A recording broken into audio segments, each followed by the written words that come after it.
Hey y'all, welcome back. Get on in here, get on in here, get on in here. Tonight we're going to be recapping Love and Marriage Huntsville Season 6, Episode 22. So come on in, and when you're coming on in, go on and hit that like button, go on and hit that subscribe button, and go ahead on and drop a comment below because y'all know we got a lot to talk about. And also go ahead and share this video with your friends, your cousins. We all can get in on this.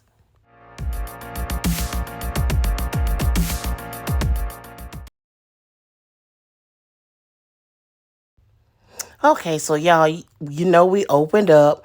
The fight is over. Kiki and Amin, they are leaving. And what I can appreciate in this scene here, Melody and Stormy, they did follow Kiki out. And I can appreciate Melody actually talking to Kiki, trying to figure out what happened.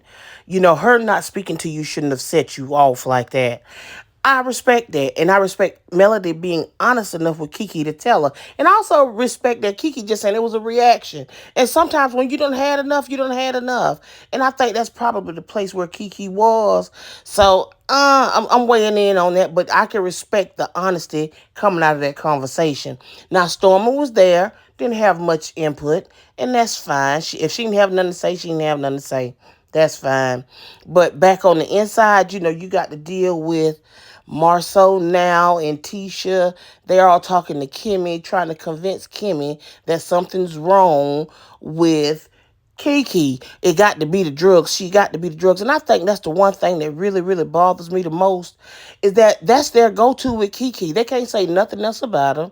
They can't say she's poor, she's a prostitute, she's lying. Well, they try to say she was stealing, but ain't no charges came from that. So we're all still waiting to see what comes of it. But they just want to continuously bring up this woman's alleged drug problem. She may have had one in the past, but who's to say she have it now? And I think that was part of the problem with Stormy, because Stormy said that she can resonate with that.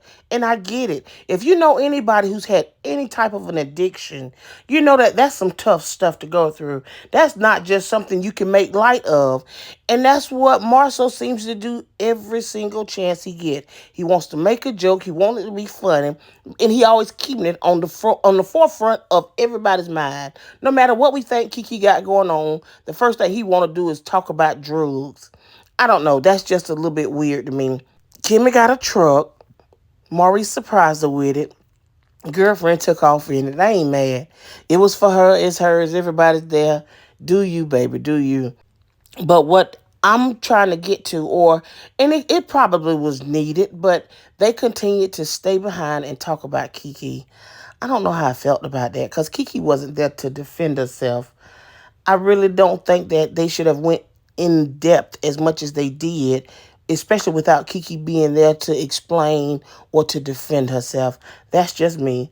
But that's wrapping up what all transpired at the barbecue. Tiffany came to work this week. However, Big Lou didn't. She came there with the baby. That was a cute moment. That was a nice little break. And I'm going to tell you, the only thing Tiffany did in this scene was give, what's her name, Tisha, some ammunition for Kiki. Why mess with somebody who don't have anything to lose? Tisha gonna run with that. That's some information, or that's a quote that I think she can stand by, and she gonna run with it. But let's see how far she get with it, though. So the next scene come up where you got the fellas. That's Martell, Chris, and Courtney. They all met up at the gym to do a little workout or whatever. I think that was cool. They went in to wrap up or talk about what they thought about the barbecue. And of course, Courtney done heard it. He done heard it from Stormy how Marcel always trying to get at her. So, he gets that and he understands, but he realized he ain't trying to fool with that because I think that boy hurt Marcel. I promise you I do. But anyway, moving on from that, you know, Chris and Martell was telling him maybe y'all need to have a conversation, or he was like, whatever. And something interesting is Chris and Courtney may be cousins. They talking about doing DNA. I'm just going to say, y'all be careful. Y'all put y'all DNA out there in the world. Ain't no telling what's going to come back to you. And do y'all know Martell still ain't moved out that man's house?